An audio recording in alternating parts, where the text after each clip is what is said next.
Viewers, এই ভিডিওতে যে নতুন ওয়ার্ডটি নিয়ে আলোচনা করব সে ওয়ার্ডটি হচ্ছে ডার্টি। ডার্টি শব্দটি বিভিন্ন অর্থে ব্যবহৃত হয়।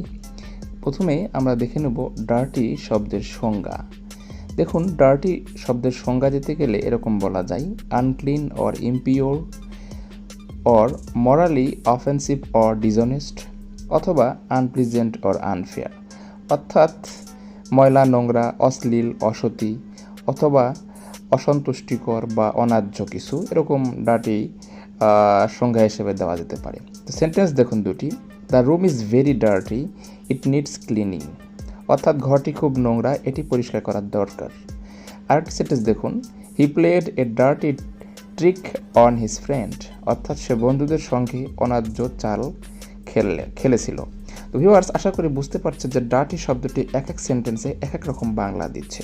তো ডার্টি শব্দটির বিকল্প হিসেবে বা অল্টারনেটিভ হিসেবে বা সিনোনিম হিসেবে আপনারা ব্যবহার করতে পারবেন যে শব্দগুলো, সেগুলো হচ্ছে unclean, filthy, Messi, nasty, immoral.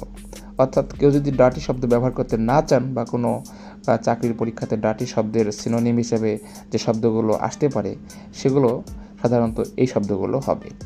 আপনারা দেখতে পাচ্ছেন যে unclean, filthy, Messi, nasty, immoral. তাহলে ডার্টি শব্দের প্রকৃত বাংলা অর্থ কী দাঁড়ায়?